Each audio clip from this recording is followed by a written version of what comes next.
Hello everyone, my name is Gérard Mas. I am engineer and I work in Arques, a glass factory located in the north of the France.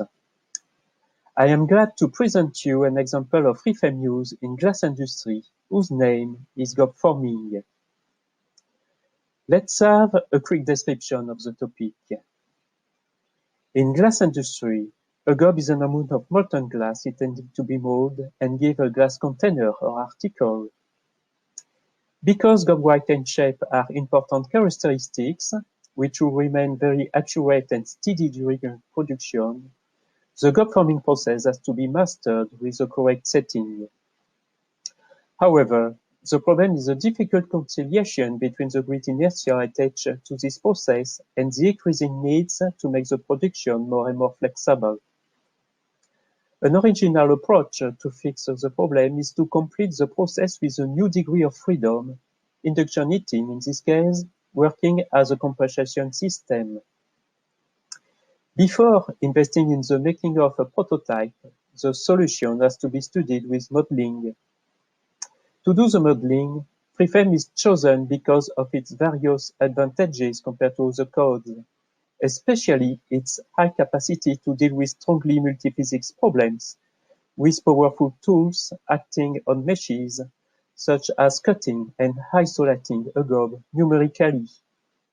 The presentation contains three main chapters. First chapter, the presentation of my company. Second, the gob forming process and its modeling. Third, the advantages of FreeFrame compared to other codes. First chapter, the presentation of my company within details, some key figures, the brands distributed in the world, the modeling centers in my company.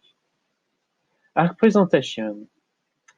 Arques Group is the world leader in tableware with 5 production sites in the world. 6 brands distributed in the world.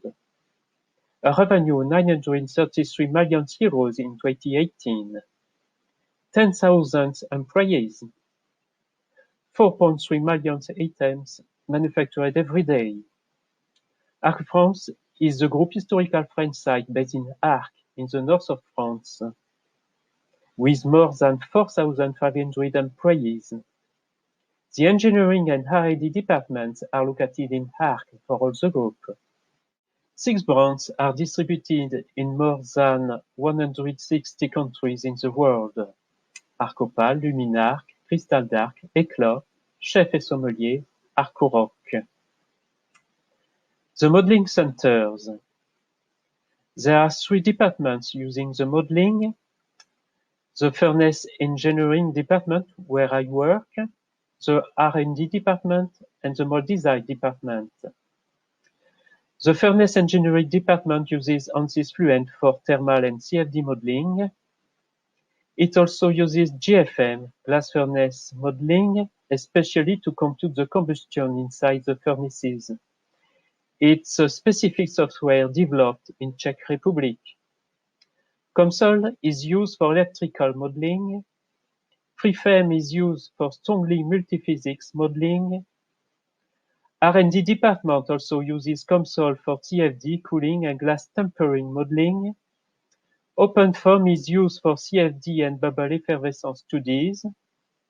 Mold design department uses ANSYS Fluent and NoGreen for thermal, cooling, CFD, and glass forming modeling.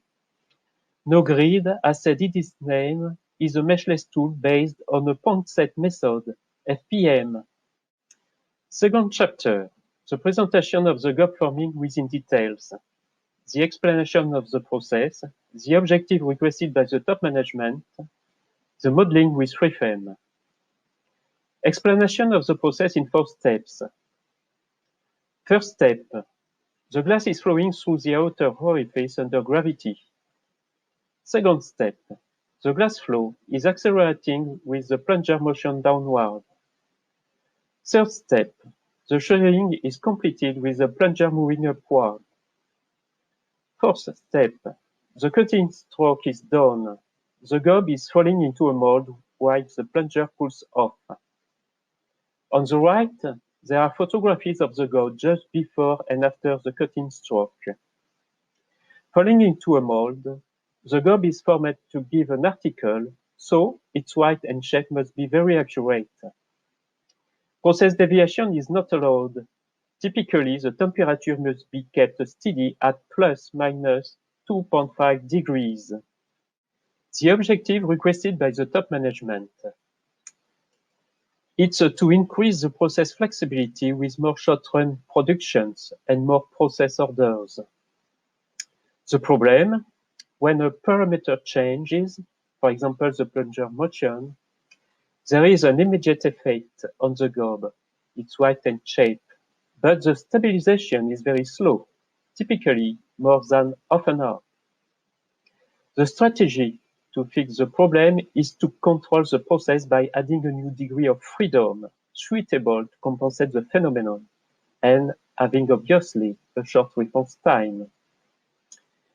The concrete implementation is done by adding an induction heating close to the outer orifice. The question before investing in a prototype is to check the predicting response time with the modeling, and in this case, with FreeFEM. The modeling is a full transient 2D axisymmetric model including two grid parts. I call the first part the universe. It is done to compute the magnetic field expansion. The process is located in the center of the universe. Around it is a free space with a flat geometry. Around the free space, there is a PML zone, perfect match layer, with a non-Euclidean geometry, and in this case, it is an hyperbolic manifold. Finally, the skyline of the universe allows to set the magnetic field to a null value. It is the upper boundary condition for the computing, while the lower boundary condition is fulfilled with the current load on the inductor. I call the second part the process. It is done to compute the glass temperature and the glass flow. The process is delimited by the place of the plunger, an inlet above for a permanent melted glass feed at 1150 degrees, and an adiabatic wall in the right side. The place of the inductor is marked, but I am not allowed to give more details. Finally, a mechanical cam represents the plunger motion at the bottom of the model. The modeling results for induction heating. The first part shows the magnetic field expansion in the universe. In fact, the magnetic potential vector is computed, and its isolines give the flux lines for the magnetic field. Induction is done with EFD technology at 10 kHz. The second part shows the induced power in the metal parts of the process, which is used as a source term in the heat equation. The modeling results for the process behavior. The animation shows a heavier and longer gob when the inductor is on. Some key figures about the modeling. The orifice diameter is about 26 millimeters. The pull rate is 100 gobs per minute, either 0.6 seconds per cycle. The induction power transferred on the interface glass structure is about 1 kilowatt. During an induction on-off transition, the chart shows a gob weight transition passing from about 60 grams to 55 grams with rather a good response time, which is about 10 seconds. Upon this result, the decision was taken to invest in the making of a prototype, and the prototype showed a correct response time compared to the prediction. Third chapter. The advantages of FreeFEM compared to other codes within details, dealing with meshes of different nature, dealing with strongly heterogeneous equations, dealing with user-defined metrics, and dealing with non-connecting meshes. Dealing with meshes of different nature. The first mesh is for induction, and the second for the thermomechanical behavior with not the same cells, not the same nodes, not the same refinements because their physics are different. For example, the first mesh is refined according to the skin effect, and the second according to the velocity and temperature gradients. Thanks to a great free-frame interpolation mechanism, a bidirectional coupling can be done between the two meshes with data exchange at each step of computation. To my knowledge, it should be difficult to work in the same way with other codes we have in our company, dealing with strongly heterogeneous equations. Even solid materials are considered as liquid with a close to infinity viscosity.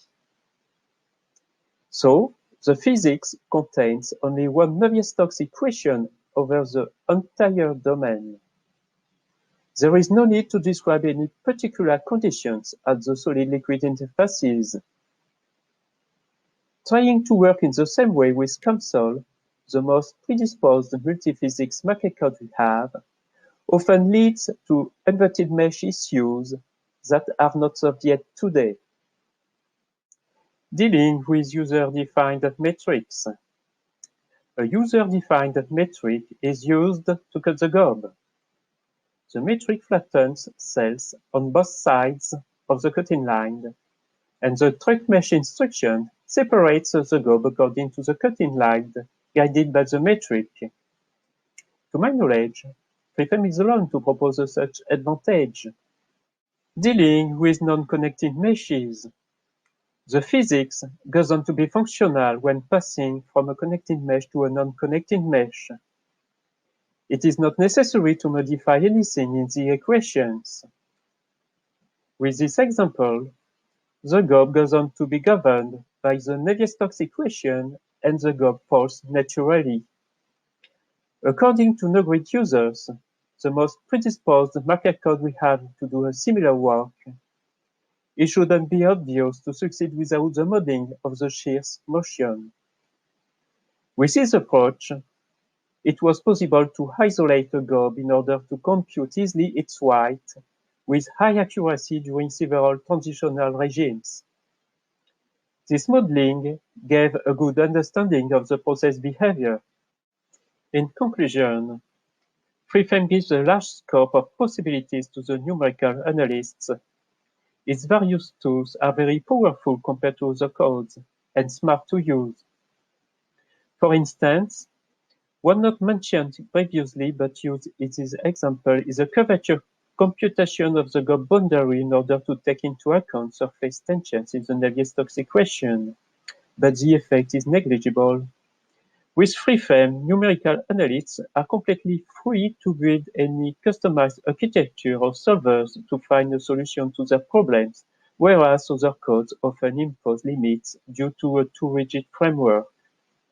To illustrate that, a free architecture is shown with a solver using the current disequilibrium as a source term in the Navier-Stokes equation, in order to find the best positions of electrodes inside an electrolytic bath, so that they can deliver the same three-phase current.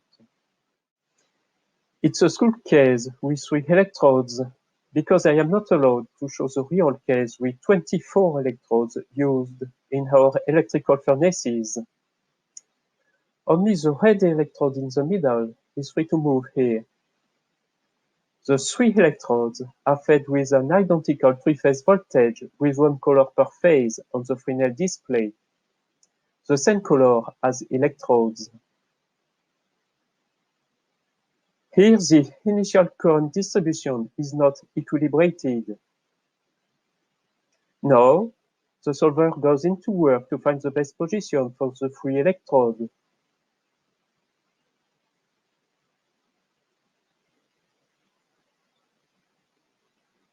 After that, the final current distribution is equilibrated. The solution is found. To sum up, FreeFrame is a nice tool which allows to go far away. Finally, the main limit is our imagination. I hope you enjoyed this presentation and I thank you for your attention.